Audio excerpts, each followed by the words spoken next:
Salut à tous, comment allez-vous? Bon, moi je suis un petit peu décalqué, je me suis levé très tôt ce matin en pleine nuit pour prendre le vol Istanbul-Le Caire. Là il est 13 h. Je suis en train de déballer tous mes fringues, là, toutes mes affaires, donc c'est un peu en bordel. J'ai eu aussi la bonne surprise en déballant mes affaires et mes bagages en voyant donc l'état du câble jack. Je sais pas si vous voyez, mais voilà, il est décédé. Je sais pas, c'était dans la soute avec bah voilà, mes bagages étaient dans la soute et il y avait le câble jack qui traînait dans les bagages et le câble jack est pété. Donc il faut que je le remplace parce que j'ai envie d'utiliser mon micro et pas seulement le micro de la GoPro ou alors de la caméra juste ici. Bref, c'est des inconvénients des vacances, des inconvénients de quand on voyage, hein, ça arrive très souvent d'ailleurs pour les gens qui filment. J'ai déjà trop parlé. J'y vais, je me prépare, on sort et je vais vous montrer un peu ce que vaut le Caire. Moi j'ai aucune idée, hein. Je vais me balader, je sais pas du tout ce que je vais filmer, mais on verra bien ce que je vais trouver. 1, 2, 1, 2, 1, 2. Test, test, test, test du micro, test. Ça a l'air de fonctionner, hein. Ah bah ça marche. Bon, j'attends le taxi, hein, parce qu'il faut savoir quelque chose, peut-être que les gens, la plupart ne savent pas. Au Caire, l'application Uber est utilisable, c'est-à-dire qu'elle marche très bien, d'après ce qu'on m'a dit. Là c'est la première fois que je l'utilise, mais on trouve des taxis très facilement, très rapidement. Donc c'est comme Istanbul pour le coup, parce que c'est là où je vis, donc c'est très pratique. Et ça coûte pas cher quoi. Et au moins vous avez, vous avez au moins la route qui est tracée. Il y aura aussi tout ce qui est sécurisé par rapport justement à l'application. Elle va vous permettre voilà, de ne pas vous faire arnaquer, on va dire. Et il y a un gars qui me regarde. Yes. Ah non, sorry, no, sorry. No, I don't have, sorry for that. Non. Bref, tout ça pour dire, Uber apparemment ça marche très bien. Donc pour se déplacer c'est super, pratique. On va voir. Et je vais actuellement dans un endroit qui s'appelle l'église suspendue. Alors c'est le quartier copte du Caire qui apparemment est très connu, très réputé, vraiment magnifique, vraiment à voir et à visiter. On va bien voir ce que ça donne. Je me suis absolument pas renseigné sur l'endroit avant d'y aller.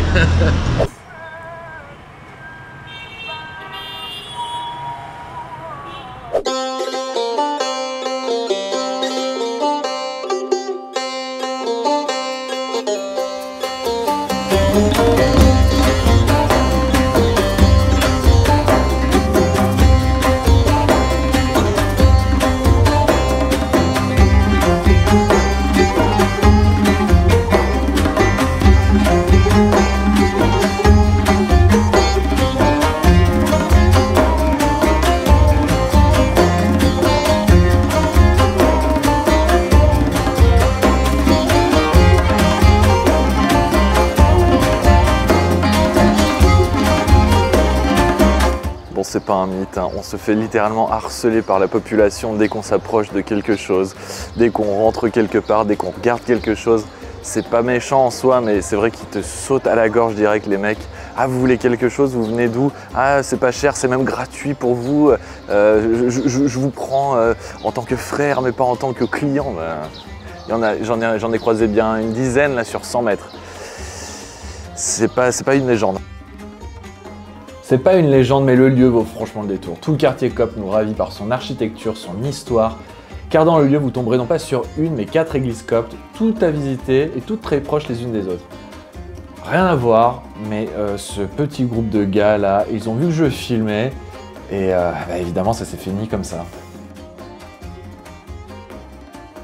Non mais c'est quoi ce délire, c'est quoi cet endroit? Il y a carrément des gens, quand je prends une vidéo, en fait, ils m'arrêtent et ils me demandent de prendre une photo ensemble. Ils me demandent ma chaîne YouTube et direct après, derrière, on fait une photo, on fait un selfie ensemble. Je comprends pas ce qui se passe ici. Bref, l'église suspendue a été construite, tenez-vous bien, au 7e siècle.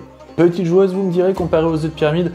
Ouais, bon d'accord, enfin laissez-moi quand même vous dire que l'église ne contient pas moins de 110 icônes et la plus ancienne datant du 8e siècle, quand même. Il y a pas mal d'histoires ici, non, vous trouvez pas?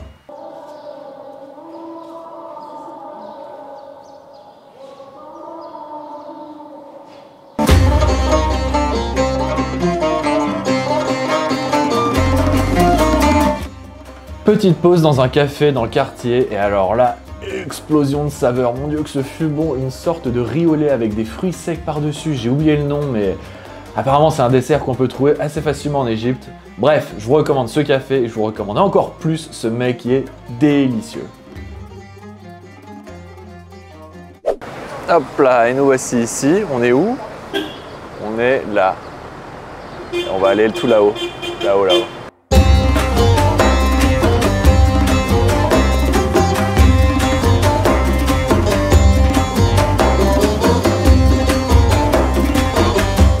Bon bah voilà, on est pas trop mal là, on est dans la tour, on est tout au-dessus de la tour du Caire et c'est, je sais plus, elle fait combien de mètres, bon elle est très haute, hein, elle est très haute.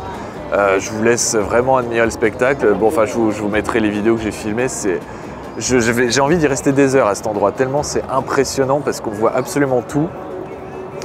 Et le Nil est magnifique et ça rend encore mieux que ce que je m'imaginais en fait, donc c'est à faire. Alors après pour le prix, je l'ai payé pour l'entrée, je l'ai payé 250 x 2 parce que j'ai une caméra, donc qui dit une caméra dit prix additionnel, enfin prix supplémentaire pour filmer.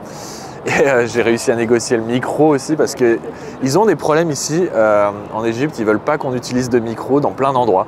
Dès qu'ils voient qu'on a un micro, ils ont les poils qui s'hérissent. Donc bon, j'ai réussi à négocier et non seulement j'ai réussi à négocier ça, mais j'ai aussi réussi à négocier une deuxième chose. Il faut savoir une chose qui est très importante, je pense, si vous venez ici. Il y a un étage avec des vitres, juste en dessous de là où je suis.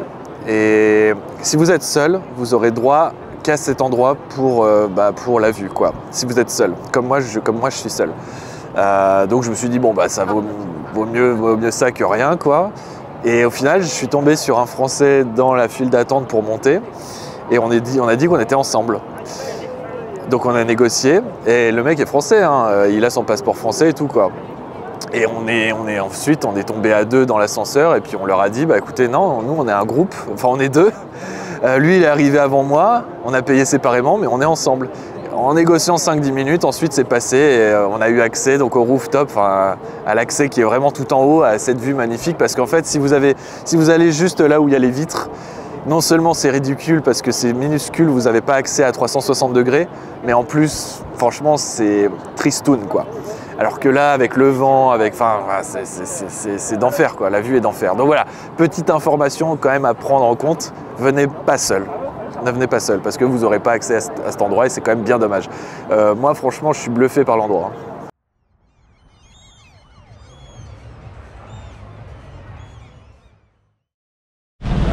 Bonjour, bon on reprend la deuxième journée un peu en fanfare, je me suis levé quand même vachement tard aujourd'hui, j'avais vraiment besoin de pioncer un bon coup parce que j'avais dormi la nuit précédente 2 heures. Je pense que vous voyez j'ai bien récupéré, enfin en tout cas je pense. Je vais me rendre dans un restaurant grec en plein milieu du Caire, donc un restaurant grec dont on m'a pas mal parlé et apparemment bon il est vraiment bien, hein, il y a beaucoup de gens qui y vont donc il faut le tester, surtout qu'il est pas très loin de là où je crèche, ce qui est quand même plutôt pratique parce qu'après la journée va se dérouler ailleurs évidemment. On va aller dans des palais je crois et dans des parcs. J'avais noté ça sur, putain j'ai vraiment une mémoire de poulpe, hein. J'ai oublié, j'ai noté ça il y a 10 minutes, j'ai déjà oublié. Vous avez qu'à regarder ce qui va suivre, voilà. Aussi en passant, moi qui me plains très souvent pour ceux qui suivent la chaîne, parce que je vis à Istanbul, donc ceux qui ne le savent pas, voilà, vous le savez maintenant, je suis à Istanbul. Je vis à Istanbul depuis 3 ans et demi, mais en général, donc voilà, ce que je disais pour ceux qui suivent la chaîne, ils savent que je me plains souvent d'Istanbul par rapport au trafic et au bruit et au klaxon. Bah alors là, on a atteint un level vraiment supérieur ici, mais très nettement. C'est impressionnant à quel point c'est du bruit non-stop en fait. C'est des klaxons et même là on est en pleine journée, mais c'est même ça quand je suis rentré hier soir vers 10h30, 11h, c'était la même chose, voire pire. Hein. C'est le soir, c'est même, je crois que c'est même décuplé quoi. C'est un vrai chaos quoi.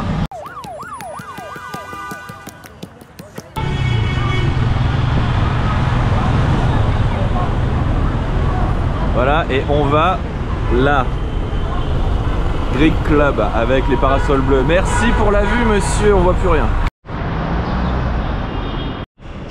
Bon c'est bien embêtant. Je suis à l'intérieur du bâtiment, je suis devant la porte où je suis censé rentrer. C'est le restaurant écrit en grec, etc. Donc c'est bien là, il me semble en tout cas. De toute façon, c'est ce qu'on m'a dit. J'ai demandé à quelqu'un dans l'immeuble, il m'a dit que c'était bien là. Mais quand je sonne, personne ne m'ouvre. Donc c'est marqué sur internet que le restaurant est ouvert. Seulement quand on s'y rend, il se passe rien. C'est embêtant, mais on va aller ailleurs hein, dans ce cas-là, malheureusement.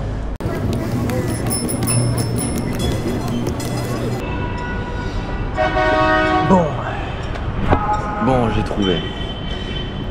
C'est très compliqué de trouver. Je vais vous expliquer. En fait, il faut aller dans une rue. Vous allez rentrer dans une sorte de passage. Dans ce passage, quand vous rentrez, vous regardez, quand vous rentrez sur votre gauche, à l'entrée du passage, il y aura indiqué le nom du restaurant. Donc vous allez aller dans une entrée qui est située sur la gauche. Quand vous êtes dans le passage, vous y allez. Et là, vous entrez dans une sorte de grande pièce avec des plafonds vraiment très hauts, vraiment de plusieurs mètres de hauteur. Vous allez tomber sur une réception. Vous demandez, moi j'ai demandé à la dame si c'était bien là. Et ensuite, vous rentrez dans un ascenseur qui vous amène au dernier étage de l'immeuble où je suis donc arrivé. Ça ressemble à ça. Il y a encore des chats. Deuxième fail de la journée, l'endroit où je vais, où j'étais censé manger donc Nito Chris restaurant et café. C'est pas un restaurant, c'est un café où il y a que des trucs à boire, des cocktails, des cafés, voilà, toutes sortes de choses, mais à manger ils ont rien. Alors du fait que c'est Ramadan, c'est peut-être ça aussi, elle m'a dit la fille, pendant Ramadan c'est un peu particulier. Déjà ils ouvrent plus tard, à midi 13h, d'habitude ils ouvrent à 10h du mat.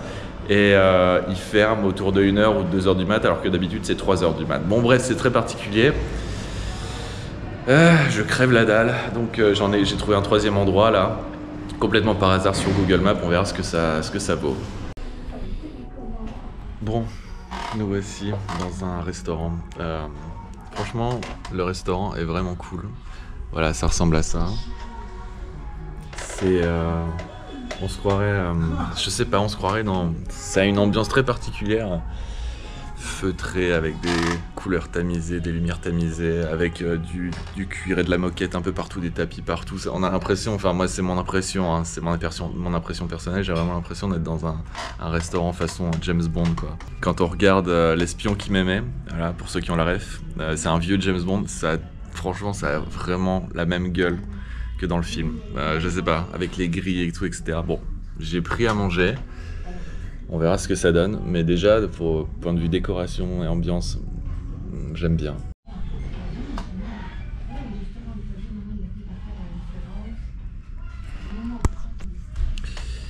Ça, 400 Egyptian Pounds, ça fait 400, ça fait je crois 8 ou 9 euros, quelque chose comme ça. Ouais, allons-y et testons.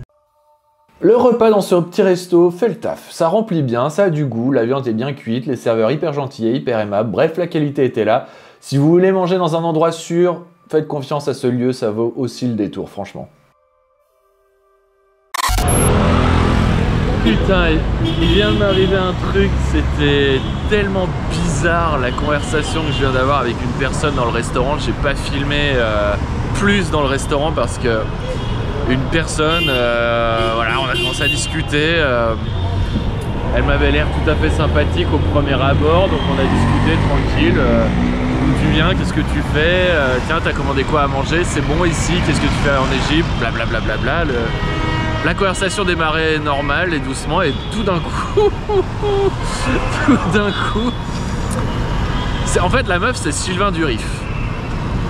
Elle est obsédée par l'énergie, par les êtres interdimensionnels, par les mondes parallèles, par la putain, elle m'a complètement broyé le cerveau, j'arrive même plus à dire le mot. Spiritualité.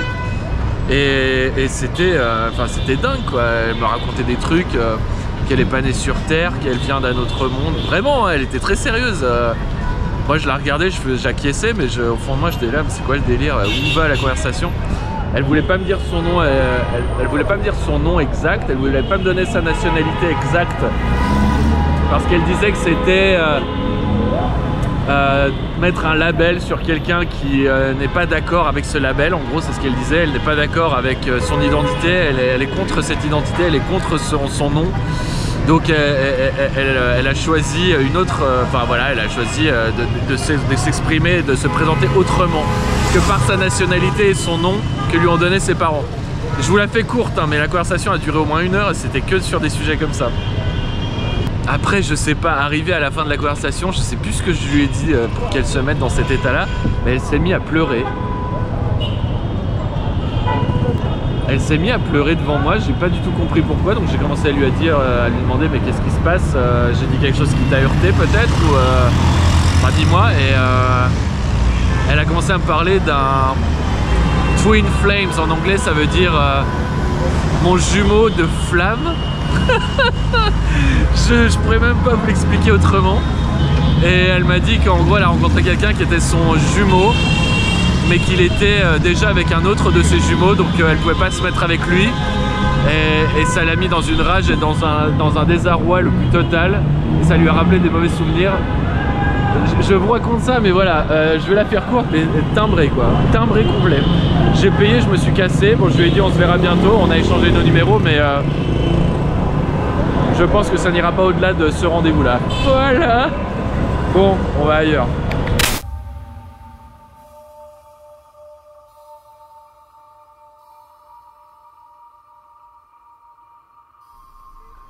Thank you, bye bye.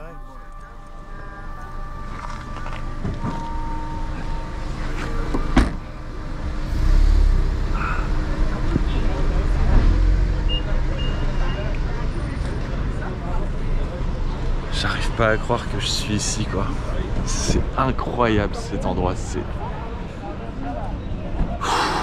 incroyable.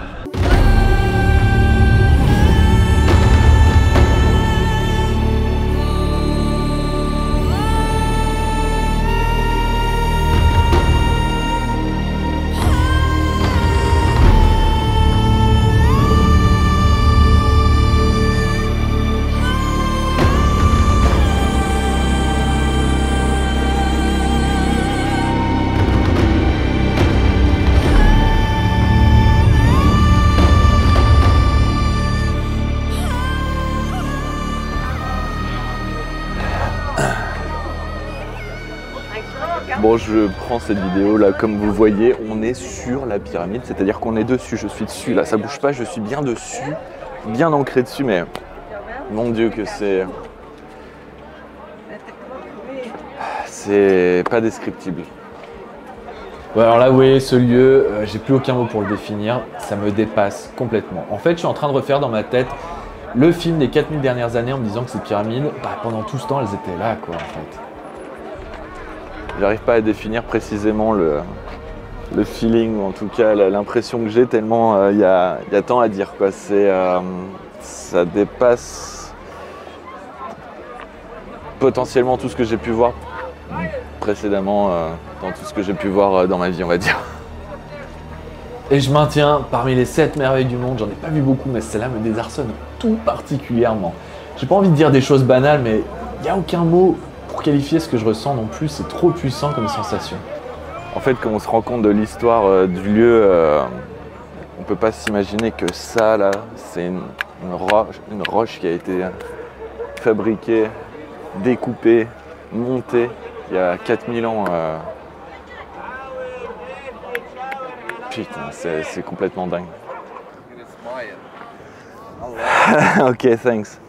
Par contre, il faut bien se rendre compte d'une chose, c'est que là, vous voyez, je me trouve devant la pyramide et il y a tout un tas de mecs. Vous voyez, je viens de parler encore avec un type pour lui dire non merci, pas besoin. Vous allez vous faire tout simplement emmerder, c'est le mot, par un groupe de gens. Quand je dis un groupe, ils sont des... J'en vois partout autour de moi là. Je pourrais pas dire combien ils sont, il y en a plus d'une cinquantaine, des mecs qui viennent vers vous. Ils vous demandent si vous avez besoin d'aide, si vous voulez un foulard à mettre sur la tête. Si, voilà, après, ils vont essayer de sympathiser avec vous, vous demander d'où vous venez. Si par exemple, vous dites que vous êtes français comme moi, il va commencer à vous dire 2-3 mots en français pour sympathiser. Après, il va vous dire, tenez, je vous donne un cadeau, c'est juste un cadeau, vous inquiétez pas. Moi, je connais déjà la technique parce que j'ai des potes qui sont venus ici, m'ont dit n'acceptez surtout pas les cadeaux parce qu'après, ils vont vous le facturer. Ils vont vous dire, ah mais tu l'as pris dans tes mains, tu l'as mis, alors maintenant, je veux de l'argent en retour. C'est leur technique, c'est leur logique, donc dites tout le temps non à tout, comme ça vous êtes tranquille. C'est malheureusement comme ça qu'on doit se dépêtrer de ce genre d'endroit, parce qu'ils sont vraiment très insistants.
Salut.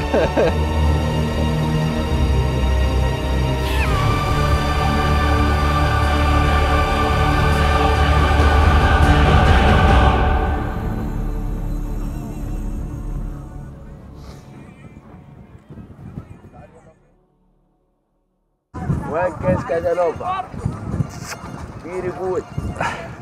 One case. Yes, one case.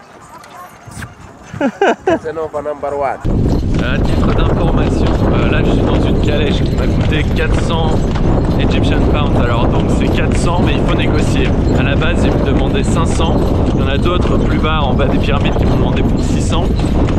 Gardez bien en tête qu'il faut négocier avec ces mecs-là. C'est un peu partout pareil. Moi, vu que je vis à Istanbul, c'est quand même aussi pas mal comme ça. Donc, je connais un peu leur mindset. Je leur ai dit que j'avais que sur moi 400 Egyptian Pounds. Et ils ont craqué. Et ils m'ont dit, ok, c'est bon pour toi. Faut y aller comme ça au culot. Et puis, de toute façon, il y a tellement de mecs qui vous proposent des tours, que ce soit en calèche ou en chameau. Si un gars vous accepte pas 400, s'il vous dit que c'est mort, l'affaire c'est à 500 ou 600 minimum, allez voir avec un autre gars, il vous acceptera forcément. Il y aura forcément quelqu'un qui acceptera ce prix-là.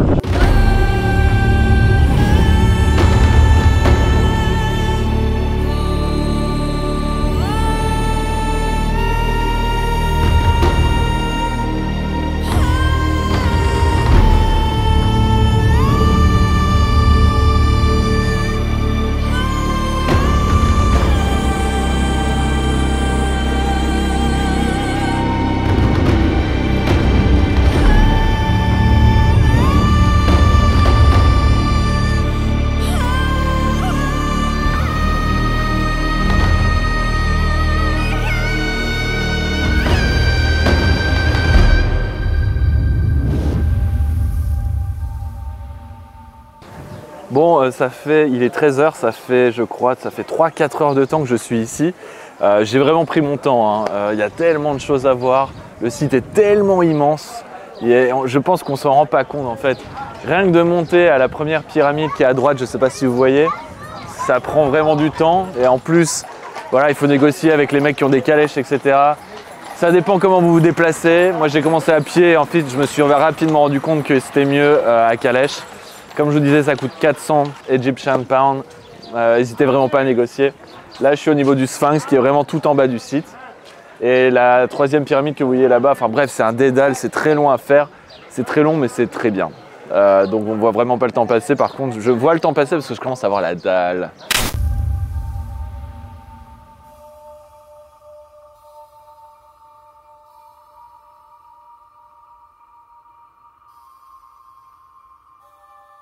Vous vous demandez peut-être, mais où nous trouvons-nous?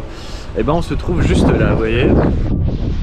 C'est-à-dire qu'il y a un hôtel avec un restaurant qui est vraiment niché au pied des pyramides, donc je me suis dit que c'était plutôt intéressant d'y aller et voir un peu ce que ça donne.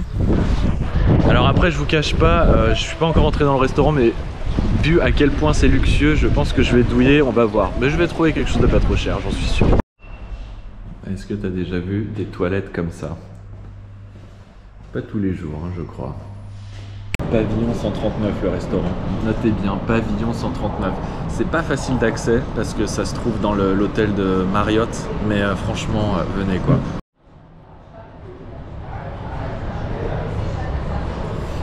Donc comme je disais, hôtel Marriott, donc il faut passer plusieurs accès. Moi j'y suis allé avec un taxi. Il faut rentrer dans un énorme complexe avec plusieurs hôtels dans le même complexe.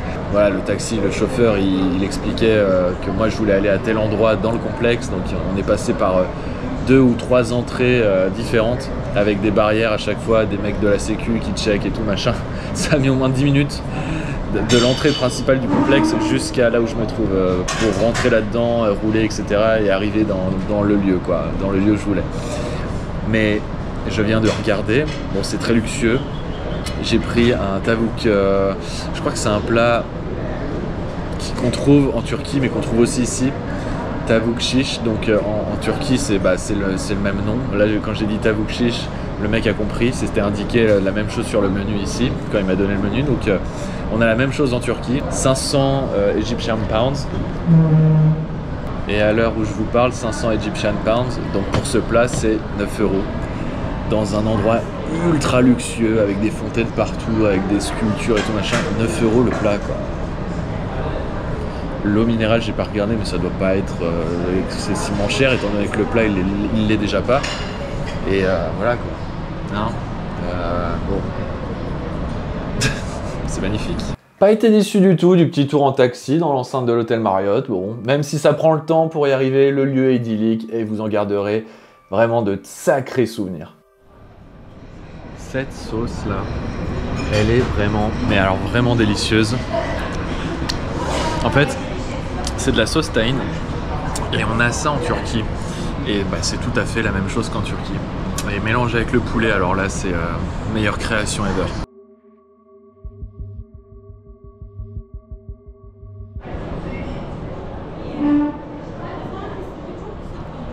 Ça fait à peu près 14 €. Avec, je crois... Ouais, il faut payer quand même le service. Bon, ça m'étonne pas. C'est pas la première fois que je vois ça ici en Turquie, en Égypte. Le plat, il est à 500 je crois, ouais, 500 Egyptian pounds. L'eau à 95. Mais il y a les frais de service en plus, des taxes en plus. Bon, c'est l'Égypte, hein, mais au final, enfin voilà, j'en reviens à payer 14 € et quelques. Vu le cadre, vu l'environnement, vu le lieu, vu la qualité des produits, parce qu'on mange tellement bien, enfin ça coûte rien pour ce que c'est quoi. La tranquillité de ce lieu, c'est tellement reposant avec les fontaines et les pyramides juste à côté, enfin ce lieu est dingue. Et comme je disais, le plat, enfin le tout compris, 14 € et quelques, 15 €, je sais plus, rien du tout, vraiment rien du tout. On mange super bien, le cadre est paradisiaque quoi, pas d'autre mot je crois, on peut vraiment le dire. J'ai envie de vous dire qu'une chose, venez tester, hein, ça coûte rien, c'est vraiment abordable. Enfin ça coûte rien en tout cas pour ceux qui me regardent, qui vivent en France et qui ont des revenus français. Si vous payez en euros ici, ça coûte rien du tout quoi, mais vraiment.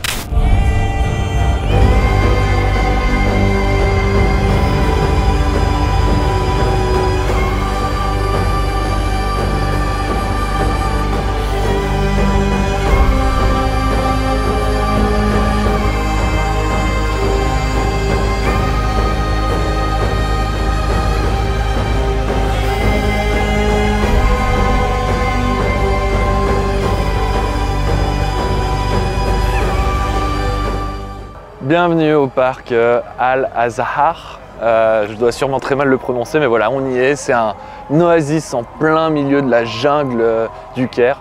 Et au moment où je vous parle, vous voyez, c'est marrant. Je suis en train de discuter avec vous et ce que je vois derrière, c'est des mariés qui arrivent. Je vois d'ailleurs d'autres mariés là-bas. C'est un peu l'endroit, hein. C'est vraiment l'endroit pour faire ses photos de mariage ici, c'est clair. C'est idéal, hein. Avec le coucher de soleil et tout. Ouais, on a bien choisi l'endroit. Je fais cette petite aparté parce que je voulais aussi vous dire que pour ce parc, vous payerez à l'entrée 40 Egyptian Pound, donc c'est même pas 1 euro, c'est 80-90 centimes. Bon, ils font payer l'entrée du parc, oui, vous allez me dire, c'est un peu étrange. Bon. On a un point de vue quand on est tout en haut du parc, à Al-Azhar, et ce point de vue est taré, complètement dingue, hein. Je deviens taré à rien qu'à voir tout ça. Il y a trop de détails, c'est trop impressionnant. Il y a une vue à 180-360 degrés même. On voit toute la ville. Et là, je ne sais pas ce qui se passe, les mosquées, le mec il fait que de chanter. Enfin, toutes les mosquées se mettent à chanter tout en même temps et ça fait 20 minutes. Je crois que c'est pour célébrer la fin du Ramadan, mais franchement, j'y connais tellement rien ces trucs-là. Donc dites-moi dans les commentaires, j'ai probablement tort ou j'ai probablement raison. En fait, j'en ai aucune idée, mais vu que je crois que le Ramadan il se finit demain, c'est peut-être par rapport à ça. Par rapport aussi à une chose, je voulais vous montrer, donc quand on est sur ce point de vue là, on a la vue, vous voyez peut-être, je ne sais pas si vous voyez, on a la vue sur la citadelle au loin, la citadelle qui est l'un des endroits phares de la ville à visiter, où j'y suis pas, où je ne suis pas encore allé, mais je vais y aller très bientôt. Ce ne sera pas dans cette vidéo, parce que la prochaine vidéo, ce ne sera pas au Caire, ce sera dans une autre ville, donc je vous conseille de regarder la suite. Mais après l'endroit où je vais aller, je retourne au Caire et j'irai dans la citadelle, plus dans 2-3 autres lieux. Bref, le Caire, c'est pas fini encore.